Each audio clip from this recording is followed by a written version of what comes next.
Hi, ang pangalan ko ay Jessica, freshman ng Oklahoma State University. Lumaki ako sa isang non-denominational Protestant simbahan. Ginawa ko yon sa buong buhay ko, aktibo.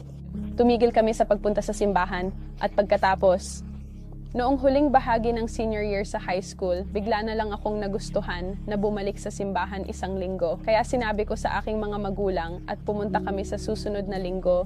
At ito ay isang kakaibang pakiramdam. Hindi alam kung dahil sa COVID o kung may mas malalim. Sa parehong linggo, may natanggap akong text message mula sa isa sa aking mga kaibigan na nag-cross country noong high school. At inimbitahan niya ako sa kanyang parang 7 p.m. serbisyo sa simbahan, sa pang hindi denominational na simbahan. Kaya pumunta ako, naramdaman ko ulit ang parehong pakiramdam, isang nakakabagabag na pakiramdam at hindi ko alam kung bakit. Kaya umalis ako roon at nag-google ng relihiyon at hindi ko kailanman naisipang i-google ito dati o kung saan ito nagmula o ang kasaysayan nito.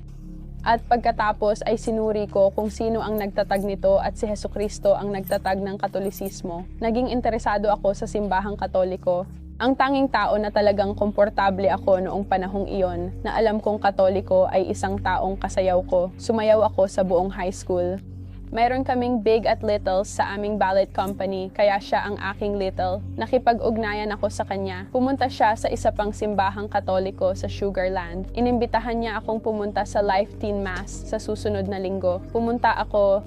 Sa sandaling pumasok ako sa simbahan, naisip ko, dito ako dapat naroroon. Totoo ito. Alam ko lang na mayroong isang bagay na supernatural na si Jesus ay talagang naroroon. At kaya't patuloy akong bumabalik sa loob ng ilang linggo. Sa buong panahon, mag-isa akong pumupunta sa simbahan dahil hindi sila palaging pare-pareho sa pagpunta, lalo na dahil malala ang COVID noong panahong iyon.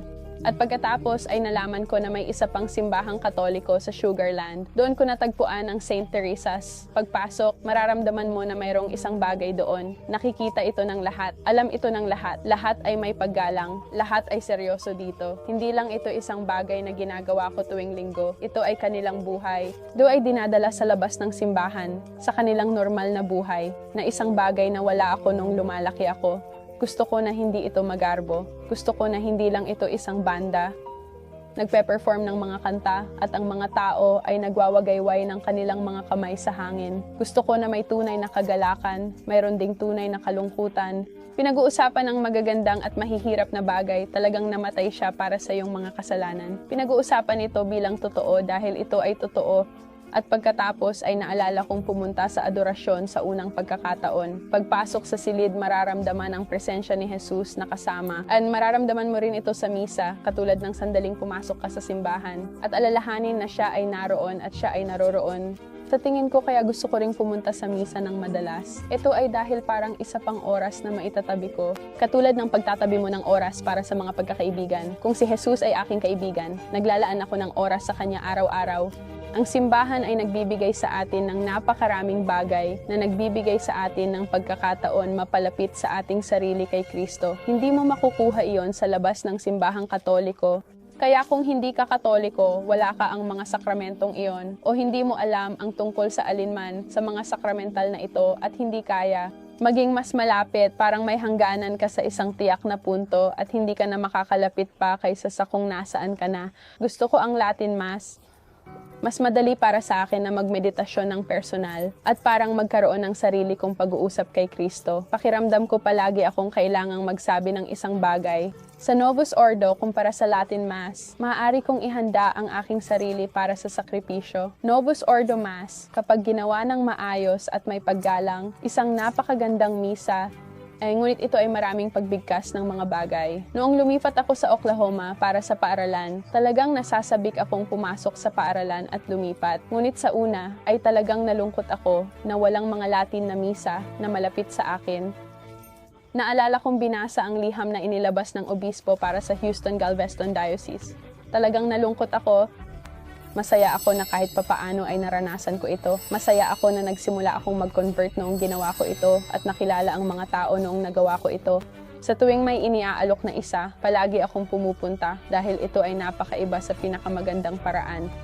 Pakiramdam ko ay laging may puwang para sa pagpapabuti dahil hindi tayo perpekto, maging sa kung paano natin ipinagdiriwang ang misa o kung paano natin tinatanggap ang mga sakramento o mga bagay na tulad nito dahil sa tingin ko may mga bagay na magagawa ang simbahan upang makatulong na mag-udyok ng paggalang para sa atin tulad ng paggamit ng mga plato ng komunyon dahil kung may mga plato ng komunyon, ipinapakita nito na kung may mga nahulog na partikulo, bawat maliit na patak ay si Jesus pa rin.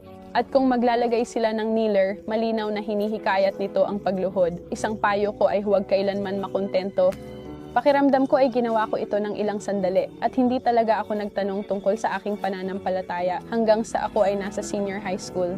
Sa tingin ko, nangangailangan ito ng maraming pagtanggi sa sarili, maging ito man ay oras para umupo at makipag-usap kay Kristo kumpara sa basta na lang pagdaan sa iyong araw.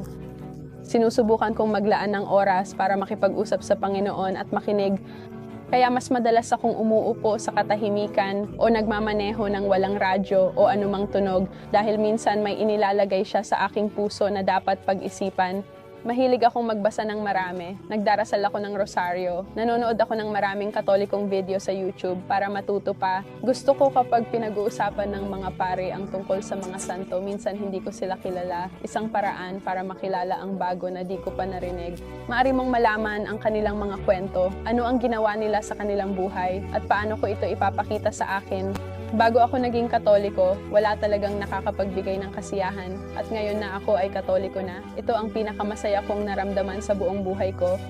Nakilala ko si Jesus sa paraang hindi ko pa naranasan dati. At sa parehong oras, alam kong hindi ko pa nga nasisimula ng kabuuan. Kung ito ang nararanasan ko, gusto ko lang itong ibahagi sa lahat ng kakilala ko para maranasan din nila ang parehong kasiyahan na nararamdaman ko. Isang simbahan, kailangan nating makinig sa patotoo ng nag-convert. Dapat tayong magtanong bakit nag-convert. Mag-focus sa iyon. Bakit nag-convert si Jessica? Maraming rason. Ang katotohanan at ang kasaysayan ng simbahang Katoliko. Nagbalik loob siya dahil tunay na naroroon si Hesukristo sa kabanal-banalang Eukaristya. Nagbalik loob siya dahil sa kagandahan at paggalang sa liturhiya. Magtuon tayo sa mga bagay na ito. I-highlight natin ang mga bagay na ito.